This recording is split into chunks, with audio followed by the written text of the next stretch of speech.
Welcome back to Ayush and Akanksha YouTube channel. ಮಳೆಗಾಲದಲ್ಲಿ ನಮ್ಮ ಮಲ್ಲಿಗೆ ಗಿಡಗಳಿಗೆ ಬೇರೆ ಬೇರೆ ರೀತಿಯಾದ ರೋಗಗಳು ಬರುತ್ತದೆ. ಹಾಗೆ ಇದರಿಂದ ನಮ್ಮ ಮಲ್ಲಿಗೆ ಗಿಡಗಳ ಸೌಂದರ್ಯವೂ ಕೂಡ ಹಾಳಾಗ್ತದೆ ಅಂತಲೇ ಹೇಳಬಹುದು. ಈಗ ನೀವು ನನ್ನ ಗಿಡವನ್ನು ನೋಡ್ತಾ ಇರಬಹುದು. ತುಂಬಾನೇ ಹಳದಿಯಾದ ಎಲೆಗಳು, ಆದರೆ ಗಿಡಗಳಲ್ಲಿ ಒಳ್ಳೆಯ ರೀತಿಯಲ್ಲಿ ಚಿಗುರು ಬರ್ತಾ ಇದೆ. ನಾನು ನನ್ನ ಮಲ್ಲಿಗೆ ಗಿಡಗಳಿಗೆ ಸಾಧಾರಣ 10 ದಿನಗಳ ಹಿಂದೆ ಒಂದು ಸ್ಪ್ರೇಯನ್ನು ಹಾಕಿದ್ದೇನೆ. ಅದರ ಬಗ್ಗೆ ಇಂದಿನ ಈ ವಿಡಿಯೋದಲ್ಲಿ ನಿಮಗೆ ಮಾಹಿತಿಯನ್ನು ನೀಡ್ತೇನೆ. ಮಳೆಗಾಲದಲ್ಲಿ ಈ ಒಂದು ಸ್ಪ್ರೇ ಹಾಕುವುದು ತುಂಬಾನೇ ಇಂಪಾರ್ಟೆಂಟ್ ಅಂತ ಹೇಳಬಹುದು. ಅದು ಯಾವ ಸ್ಪ್ರೇ ಅಂತ ಈಗ ನೋಡೋಣ ಬನ್ನಿ. ಇದು ಫೈಟ್ರಾನ್ ಬ್ರ್ಯಾಂಡಿನ ಕಾಪರ್ ಆಕ್ಸಿಕ್ಲೋರೈಡ್ 50% WP ಅನ್ನುವಂತಹ ಶಿಲೀಂಧ್ರನಾಶಕ. ಇದನ್ನು ನಾನು ಕಳೆದ 2 ವರ್ಷಗಳಿಂದ ನನ್ನ ಮಲ್ಲಿಗೆ ಗಿಡಗಳಿಗೆ ಮಳೆಗಾಲದಲ್ಲಿ ಹಾಕ್ತಾ ಇದ್ದೇನೆ. ನೀವು ನನ್ನ ಹಿಂದಿನ ವಿಡಿಯೋದಲ್ಲಿ ನೋಡಿರಬಹುದು. ನಾನು ಇಲ್ಲಿ ಈ ಒಂದು ಬ್ರ್ಯಾಂಡಿನ ಕಾಪರ್ ಪೌಡರನ್ನು ತೋರಿಸ್ತಾ ಇದ್ದೇನೆ ಅಂತ. ನಿಮ್ಮ ಊರಿನ ಫರ್ಟಿಲೈಸರ್ ಶಾಪ್ನಲ್ಲೂ ಕೂಡ ಇದೇ ಬ್ರ್ಯಾಂಡಿನ ಕಾಪರ್ ಪೌಡರ್ ಸಿಗಬೇಕು ಅಂತ ಏನೂ ಇಲ್ಲ.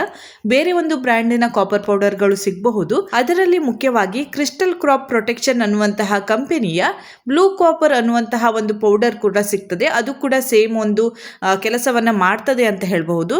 ಇನ್ನು ಧನುಕಾಪ್ ಹಾಗೂ ಟ್ರೂ ಕಾಪ್ ಅನ್ನುವಂತಹ ಬೇರೆ ಬೇರೆ ಕಂಪನಿಯ ಕಾಪರ್ ಪೌಡರ್ಗಳು ಸಿಗ್ತದೆ. ಅದನ್ನು ಕೂಡ ನೀವು ನಿಮ್ಮ ಗಿಡಗಳಿಗೆ ಹಾಕಬಹುದು.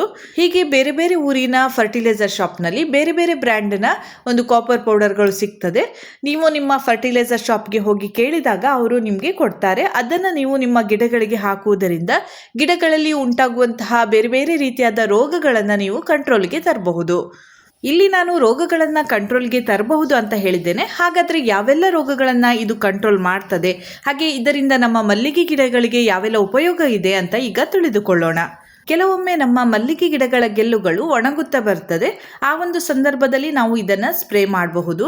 ಹಾಗೆ ಗಿಡಗಳಲ್ಲಿ ಬರುವಂತಹ ಎಲೆ ಚುಕ್ಕೆ ರೋಗಗಳಿಗೂ ಕೂಡ ಇದನ್ನು ಸ್ಪ್ರೇ ಮಾಡಬಹುದು. ಅದೇ ರೀತಿಯಾಗಿ ಗಿಡಗಳ ಎಲೆಗಳೆಲ್ಲ ತುಂಬಾನೇ ಹಳದಿ ಆಗ್ತದೆ, ನಂತರ ಅದು ಬೂದು ಬಣ್ಣಕ್ಕೆ ಕಂದು ಬಣ್ಣಕ್ಕೆ ತಿರುಗುತ್ತದೆ. ಆ ರೀತಿಯಾದ ಒಂದು ರೋಗಗಳ ಒಂದು ಲಕ್ಷಣ ಕಂಡಾಗಲೂ ಕೂಡ ನಾವು ಇದನ್ನು ಸ್ಪ್ರೇ ಮಾಡಬಹುದು. ಹಾಗೆ ಮೊಗ್ಗುಗಳ ಒಂದು ಆಕಾರ ಚೇಂಜ್ ಆಗ್ತದೆ, ತುಂಬ ಚಿಕ್ಕದಾಗಿ ಬರ್ತದೆ, ಹಾಗೆ ಕೊಳೆತಂತೆ ಬರ್ತದೆ. ಈ ರೀತಿಯಾದ ಒಂದು ಮೊಗ್ಗುಗಳು ಬಂದಾಗಲೂ ಕೂಡ ನಾವು ಇದನ್ನು ಸ್ಪ್ರೇ ಮಾಡುವುದರ ಮೂಲಕ ಆ ಒಂದು ರೋಗವನ್ನು ನಿಯಂತ್ರಿಸಬಹುದು.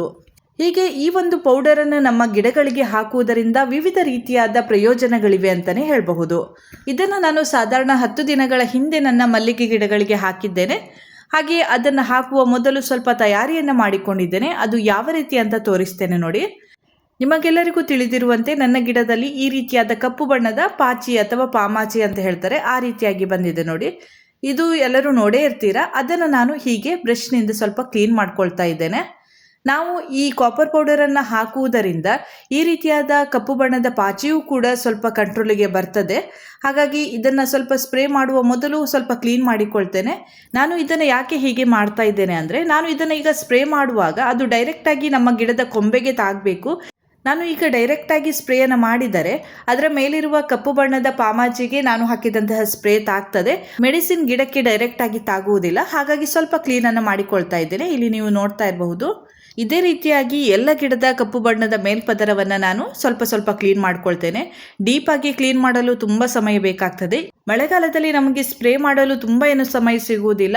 ಯಾವಾಗ ಬಿಸಿಲು ಇರ್ತದೆ ಆ ಒಂದು ಸಮಯವನ್ನು ನೋಡಿಕೊಂಡು ನಾವು ಸ್ಪ್ರೇ ಮಾಡಬೇಕಾಗ್ತದೆ. ನಾನು ಇಲ್ಲಿ ಸ್ವಲ್ಪ ನೀರನ್ನು ತಾಗಿಸಿಕೊಂಡು ಈ ರೀತಿಯಾಗಿ ಕ್ಲೀನ್ ಮಾಡ್ತಾ ಇದ್ದೇನೆ. ಹಾಗಾಗಿ ನಾನು ಈ ಕೂಡಲೇ ಸ್ಪ್ರೇ ಮಾಡಬಾರ್ದು, ಯಾಕಂದರೆ ಅದರಲ್ಲಿ ನೀರಿನ ಅಂಶ ಸ್ವಲ್ಪ ಸ್ವಲ್ಪ ಇರ್ತದೆ. ಹಾಗಾಗಿ ಸ್ವಲ್ಪ ಒಣಗಿದ ನಂತರ ನಾನು ಗಿಡಗಳಿಗೆ ಸ್ಪ್ರೇ ಮಾಡ್ತೇನೆ. ಗಿಡಗಳು ಸ್ವಲ್ಪ ದೊಡ್ಡದಾದ ನಂತರ ನಮಗೆ ಬಟ್ಟೆಯಿಂದ ಒರೆಸುವುದು ಕೂಡ ಸ್ವಲ್ಪ ಕಷ್ಟ ಆಗ್ತದೆ. ಹಾಗಾಗಿ ಈ ರೀತಿಯಾದ ಒಂದು ಬ್ರಷ್ ಮುಖಾಂತರ ನಾವು ಕ್ಲೀನ್ ಮಾಡಿದಾಗ ತುಂಬ ಸುಲಭವಾಗಿ ಕ್ಲೀನ್ ಆಗ್ತದೆ, ಬೇಗನೆ ಕ್ಲೀನ್ ಆಗ್ತದೆ. ನಾನು ಈ ಕಾಪರ್ ಪೌಡರನ್ನು ಗಿಡಗಳಿಗೆ ಹಾಕುವುದರಿಂದ ಎಷ್ಟೆಲ್ಲ ಪ್ರಯೋಜನ ಇದೆ ಅಂತ ತಿಳಿಸಿದ್ದೇನೆ.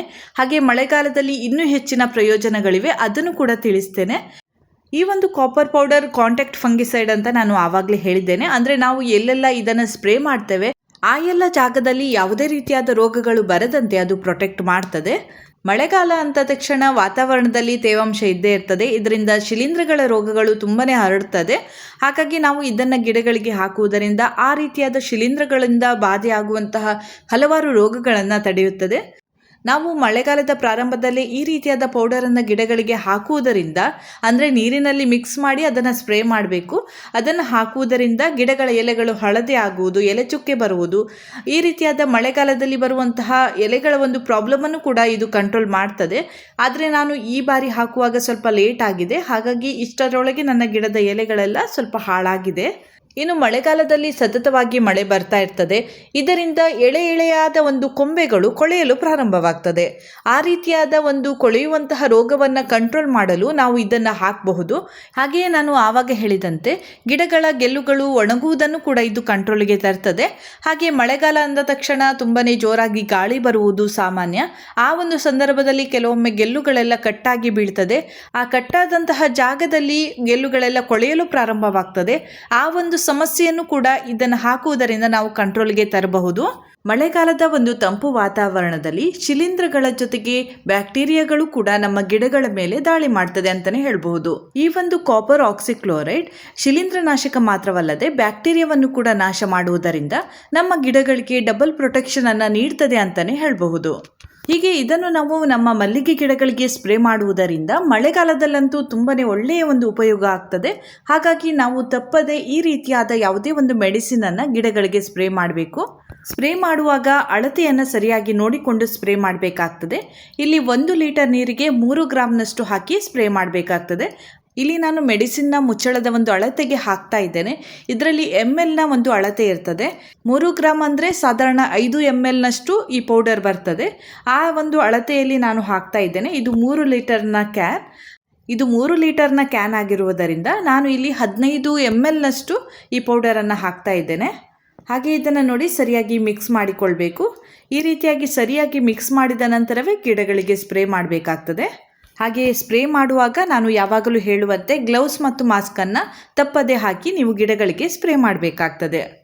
ನೋಡಿ ಈ ರೀತಿಯಾಗಿ ಗಿಡದ ಪ್ರತಿಯೊಂದು ಭಾಗಕ್ಕೂ ಕೂಡ ತಾಗುವಂತೆ ಹಾಕಬೇಕು. ಇಲ್ಲಿ ಕಪ್ಪು ಬಣ್ಣದ ಒಂದು ಪಾಚಿ ಕಟ್ಟಿದಂತೆ ಇದೆ, ಅದು ಕೂಡ ಈ ಒಂದು ಮೆಡಿಸಿನ್ ಹಾಕುವುದರಿಂದ ಕಡಿಮೆ ಆಗ್ತದೆ. ಹಾಗಾಗಿ ನಾನು ಗಿಡದ ಪ್ರತಿಯೊಂದು ಭಾಗಕ್ಕೂ ಕೂಡ ತಾಗುವಂತೆ ನೀರು ಇಳಿದು ಹೋಗುವಷ್ಟು ನಾನು ಈ ಮೆಡಿಸಿನನ್ನು ಹಾಕ್ತಾ ಇದ್ದೇನೆ. ಇದನ್ನು ನಾವು ಗಿಡಗಳಿಗೆ ಸ್ಪ್ರೇ ಮಾಡುವುದರಿಂದ ಗಿಡಗಳಿಗೆ ಒಂದು ರಕ್ಷಾ ಕವಚದಂತೆ ಕೆಲಸ ಮಾಡ್ತದೆ ಅಂತಲೇ ಹೇಳಬಹುದು. ಈ ಒಂದು ಸ್ಪ್ರೇ ಎಲ್ಲೆಲ್ಲ ತಾಗಿದೆ ಅಲ್ಲೆಲ್ಲ ಒಂದು ರಕ್ಷಣೆಯನ್ನು ನೀಡ್ತದೆ.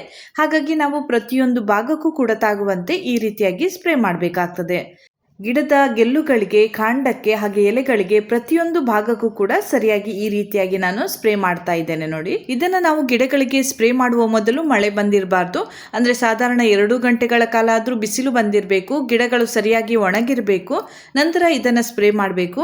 ಹಾಗೆ ಸ್ಪ್ರೇ ಮಾಡಿದ ನಂತರ 1 ರಿಂದ 1.5 ಗಂಟೆ ಆದರೂ ಬಿಸಿಲು ಬರಬೇಕು, ಅದು ಸರಿಯಾಗಿ ಡ್ರೈ ಆಗಬೇಕು. ಈ ರೀತಿಯಾದಾಗ ಮಾತ್ರ ಇದರ ಒಂದು ಪವರ್ ಗಿಡಗಳಿಗೆ ತಾಗ್ತದೆ ಅಂತಲೇ ಹೇಳ್ಬಹುದು. ಹಾಗೆ ಇದನ್ನು ನಾವು ಗಿಡಗಳಿಗೆ ಸ್ಪ್ರೇ ಮಾಡುವಾಗ ಮಳೆಗಾಲದಲ್ಲಿ ಆದರೆ ಪರವಾಗಿಲ್ಲ, ಬೇರೆ ಒಂದು ಟೈಮಲ್ಲಿ ನೀವು ಸ್ಪ್ರೇ ಮಾಡಬೇಕು ಅಂತ ಇದ್ದಲ್ಲಿ ಬೆಳಗ್ಗೆ 10 ಗಂಟೆಯ ಒಳಗೆ ಸ್ಪ್ರೇ ಮಾಡಬೇಕು. ಹಾಗೆ ಸಂಜೆಯ ನಂತರ ಸ್ಪ್ರೇ ಮಾಡಬೇಕು. ತುಂಬ ಬಿಸಿಲಿರುವಾಗ ಇದನ್ನು ಸ್ಪ್ರೇ ಮಾಡಬಾರ್ದು. ಹಾಗೆ ಇನ್ನು ಮುಖ್ಯವಾಗಿ ನಾವು ಇದನ್ನು ಆಗಾಗ ನಮ್ಮ ಗಿಡಗಳಿಗೆ ಹಾಕಬಾರ್ದು. ವರ್ಷಕ್ಕೆ 2-3 ಬಾರಿ ಮಾತ್ರ ಇದನ್ನು ನಾವು ಗಿಡಗಳಿಗೆ ಬಳಸಬೇಕಾಗ್ತದೆ. ಇದನ್ನು ಬಳಸುವಂತಹ ಸೂಕ್ತವಾದ ಸಮಯ ಯಾವುದು ಅಂದರೆ ಮಳೆಗಾಲದ ಪ್ರಾರಂಭ ಅಂತ ಹೇಳ್ಬಹುದು. ಯಾಕಂದರೆ ಮಳೆಗಾಲದಲ್ಲಿ ಗಿಡಗಳಿಗೆ ಹಲವಾರು ರೀತಿಯಾದ ರೋಗಗಳು ಬರ್ತದೆ. ಆ ರೋಗಗಳು ಬರದಂತೆ ಪ್ರೊಟೆಕ್ಷನ್ ಅನ್ನು ನೀಡಲು ಈ ಒಂದು ಸ್ಪ್ರೇಯನ್ನು ಹಾಕಬೇಕಾಗ್ತದೆ.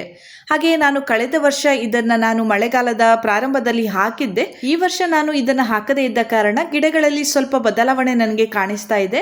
ಅಂದರೆ ಇದಕ್ಕೆ ಸ್ವಲ್ಪ ರೋಗಗಳು ಬಂದ ಹಾಗೆ ಇದೆ. ಹಾಗೆ ಸಾಯುವಂತಹ ರೋಗ ಏನು ಬಂದಿಲ್ಲ, ಆದರೂ ಕೂಡ ಸ್ವಲ್ಪ ಗಿಡಗಳು ವೀಕ್ ಆಗಿದೆ ಅಂತಲೇ ಹೇಳಬಹುದು.